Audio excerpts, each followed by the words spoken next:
Hati-hati sekali lagi kalau ada hak saudara kita yang belum kita penuhi, kewajiban yang belum kita tunaikan.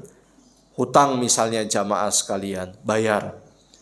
Nabi alaihissalam, dosa sahabat sebesar apapun kalau dia bertaubat misalnya, tetap Nabi akan bantu, diantaranya beliau solati.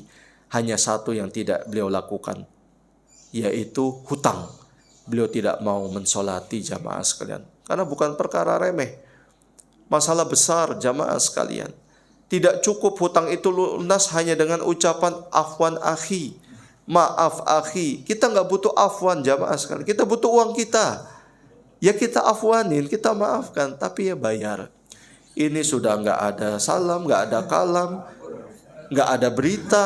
Minimal jamaah sekalian sampaikan kalau memang kita punya udzur, maaf Pak, saya mungkin sekarang belum bisa karena sebagai seorang pedagang misalnya, pemasukan belum memungkinkan, hanya cukup untuk makan keluarga.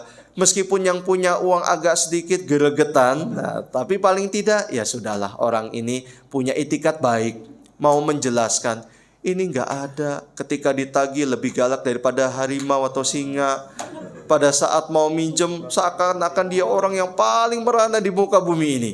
Dia tampakkan air matanya, giliran ditagih dia paling galak jamaah sekalian. Kemana semua ilmu yang dia dapatkan? Kita berlindung kepada Allah dari perbuatan tercela seperti ini. Amin ya robbal alamin. Kita nggak bisa bayangkan, dia mungkin bisa selamat di muka bumi ini dari si pemilik uang. Tapi apa yang akan dia nanti bisa pertanggungjawabkan pada hari kiamat?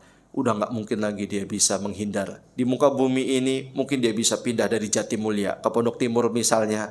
Pondok Timur masih bisa ke Lacak misalnya. Dia pindah mungkin ke Bekasi, Ciketing, sama aja dia.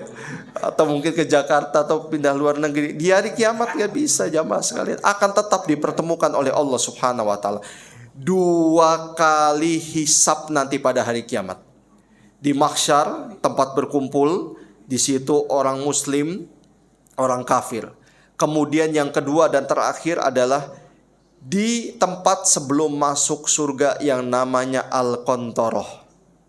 Di Al-Qantoroh inilah puncak dari semua keadilan Allah Subhanahu Wa Taala, hanya khusus orang-orang beriman tentunya. Orang kafir sudah pada gosong dari hari pada dipanggang di neraka jahanam.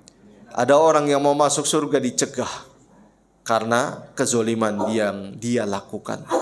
Ketika Nabi alaihissalam bertanya, atadruna manil muflis? Kalian tahu nggak orang yang paling bangkrut, yang paling merugi itu apa? Bayangan para sahabat, al-muflis fina ya Rasulullah, man la dinar lahu wa la dirham. Orang yang nggak punya harta, nggak punya dinar, nggak punya dirham, nggak punya rupiah ibaratnya, nggak punya perusahaan atau perdagangan. Wajar, namanya manusia, berarti kan memahami sesuai apa yang mereka rasakan. Nabi tidak menyalahkan sepenuhnya. Nabi hanya meluruskan, al-muflis min ummati, orang yang bangkrut di kalangan umatku adalah orang yang nanti pada hari kiamat datang dengan membawa segudang pahala sholat, puasa, zakat. Hebat. Tetapi selama di dunia dia menzolimi si fulan, dia mengambil harta si fulan dengan alasan tidak benar. Orang-orang yang dizolimi ini nanti ditransfer pahalanya oleh dia satu-satu. Pahalanya udah habis. Orang yang dizolimi masih ada. Dosa orang yang dizolimi ditransfer kepada dirinya. Nabi Muhammad SAW di akhir sabda itu, faturiha finnar. Orang itu dilemparkan dalam keadaan hina ke dalam api neraka. Wal iyadzu billah.